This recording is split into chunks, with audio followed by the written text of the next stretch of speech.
여러분, 올 가을 이것만은 꼭 지키세요. 이것은 여러분의 집안에 번영을 부르고 행복을 부르는 풍수의 제1원칙입니다.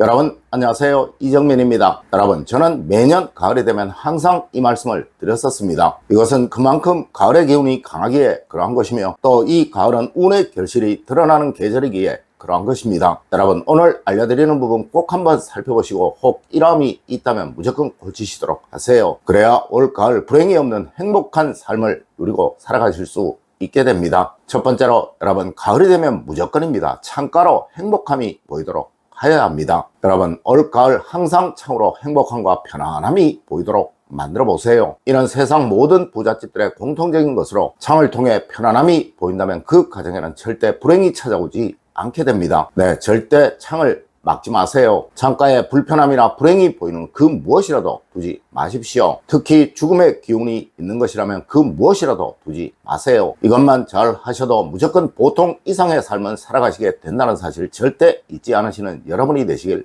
부탁드립니다. 두 번째로, 가구는 절대 벽에 바짝 붙이지 마십시오. 여러분, 절대 집안의 가구는 벽에 바짝 붙여 두시면 안 되는 거예요. 네, 항상 최소한 5에서 10cm 정도는 띄워 두셔야 하며, 특히 식탁이라면 벽에 바짝 붙여 두시면 절대 안 되는 거예요. 물론 침대의 경우도 항상 벽과 일정 거리 이상 띄워 두시는 것 절대 잊지 마시고요. 네, 벽과 바짝 붙어 있게 되면 기에 굴곡이 생기게 되고, 이로 인해 그곳에 기의 흐름이 원활하게 흐르지 못하게 되어 그것을 사용하는 사람이 무엇을 하든 항상 막힘을 겪게 된다는 것입니다. 예를 들어 침대가 우측벽으로 바짝 붙어 있게 되면 그곳에서 잠을 자는 사람은 늘 알 수 없는 어려움을 겪게 될 수밖에 없게 된다는 거예요. 맞습니다. 무엇이든 벽에 바짝 붙이지 않는 습관 꼭 가지십시오. 세 번째로, 여러분, 가을이 되면 집은 무조건 밝게 하세요. 밝게 만들어야 그곳이 명당이 됩니다. 여러분, 양기는 밝음을 말하고 어두움은 음기를 말하는 거예요. 네, 양기는 활동적이고 성장하고 번영하는 기운이고, 또 음기는 고정적이고 순응하고 멈춰있는 기운을 말하는 것입니다. 물론 안방의 경우는 가능한 어두운 것이 좋습니다. 하지만 다른 곳은 가능한 밝은 것이 좋다는 거예요. 맞습니다. 집안에 많은 양기가 활동을 하고 순환을 해야 그 집안에서 병자가 생기지 않으며, 또 그 가정의 가족들이 부지런해지고 성격 역시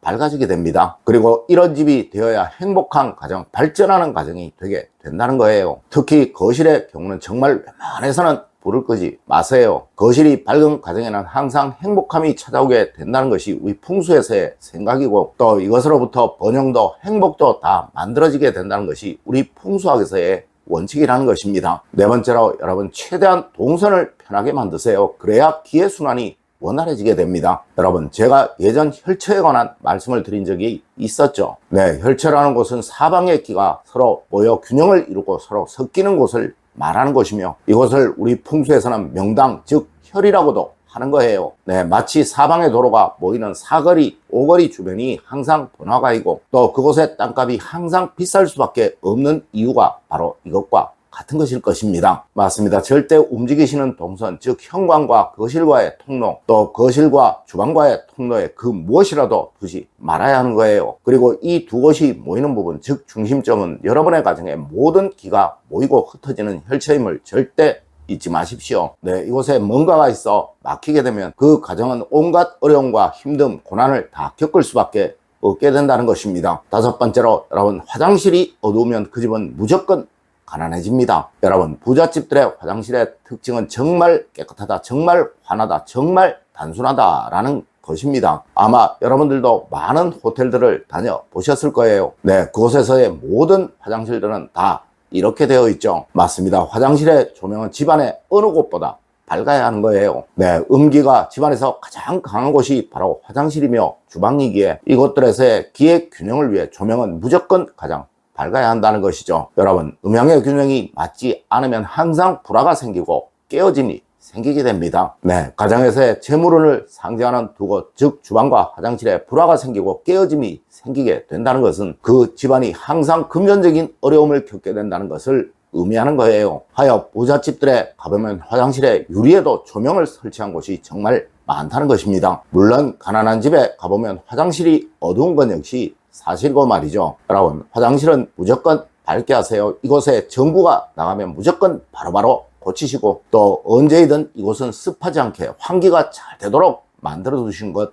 잊지 마십시오. 네, 이곳에 기운이 순환이 잘 되어야 그 집에 부가 쌓이게 되는 거예요. 하여 주방에 환기, 화장실에 환기가 잘 안 되면 그 집은 항상 돈 문제로 또 돈 걱정으로 고생을 하게 된다고 풍수에서는 말을 하고 있는 것입니다. 여섯 번째로 여러분, 욕실의 유리는 무조건 돈입니다. 항상 청결히 만드셔야 합니다. 여러분, 어디든 유리가 많고 그 유리가 청결하면 그 집은 항상 좋은 기운이 흘러다니게 됩니다. 네, 여러분도 지나다니시다가 비싼 건물들 많이 보실 거예요. 맞습니다. 그곳은 무조건 유리가 아주 많고 큰 유리들이 설치가 되어 있죠. 여러분, 유리는 모든 탁한 기운을 막아주는 것이라고 풍수에서는 말을 하고 있으며, 이는 또 화오행의 결정체이기에 정열과 열정, 번영을 말하는 거예요. 하여 저는 늘 거실에 전신거울을 꼭 두시라고 말씀을 드리는 것입니다. 특히 욕실의 거울은 강한 재물운을 상징하는 물건입니다. 네, 이곳의 유리는 항상 청결해야 하고 깨끗해야 하고 언제 봐도 기분이 좋은 느낌이 들도록 만들어 두어야 합니다. 그래야 그 가정이 돈으로 인한 즐거움과 풍요로움을 만끽하게 되고, 그리고 그 풍요로움을 잃지 않는 가정이 되게 된다는 것이죠. 맞습니다. 욕실에 유리가 없거나 그 유리가 더러운 집은 항상 금전적인 어려움을 겪게 된다는 것이 풍수의 사상이라는 것 절대 잊지 마십시오. 일곱 번째로 여러분, 물이 나가는 곳을 꼭 살펴보세요. 그것이 바로 돈입니다. 여러분, 풍수에서는 물이 들어오는 곳을 생처라고 하고 또 물이 나가는 곳을 사처, 즉 죽음의 땅이라고 말을 합니다. 이를 풍수에서는 산 사람이 죽으면 항문이 제일 먼저 열리는 곳으로 비유를 하곤 하는데요. 네, 어느 집이나 물이 나가는 곳이 흉하고 더러운 곳은 정말 좋지 못합니다. 맞습니다. 가정에서 물이 나가는 곳은 바로 욕실과 주방일 것입니다. 네, 물이 나가는 곳에 절대 더러움을 만들지 마세요. 이곳이 청결하고 깨끗하다면 절대 여러분의 가정에는 돈 걱정이 생기지 않게 됩니다. 네, 항상 배수구에 신경을 쓰시는 여러분이 되십시오. 여덟 번째로 여러분, 항상 집을 사랑하십시오. 집이 아프면 사람도 반드시 아프게 됩니다. 여러분, 풍수에서는 보와 사라는 말을 참 많이 합니다. 네, 아무리 좋은 땅이라도 자격이 되는 사람이 얻어야 그 가치를 바라게 되며, 또한 아무리 나쁜 땅이라도 그 가치를 살리면 그 땅은 좋은 명당이 되게 된다고 한다는 것이죠. 맞습니다. 제가 항상 말씀을 드리듯이 여러분이 사시는 그 집을 명당으로 바꾸면 되는 거예요. 여러분, 이렇게 만드는 제일 좋은 방법은 바로 여러분이 사시는 그 집을 아끼고 사랑하고 소중히 여기면 되는 것입니다. 네, 절대 집을 함부로 하지 마시고 다치게 하지 마시고 상처를 주지 마십시오. 이것만 지키면 여러분의 가정에는 그 어떠한 불행도 생겨나지 않게 될 것입니다. 여러분, 오늘은 가을 풍수의 가장 기본적인 원칙에 관해 말씀을 드렸습니다. 오늘 제가 알려드린 이야기 여러분들 꼭 명심하시길 부탁드리며 오늘의 이야기를 마치도록 하겠습니다. 늘 올바른 학문과 올바른 지식을 여러분들께 전하도록 노력하겠습니다. 여러분, 긴 시간 감사드립니다. 감사합니다.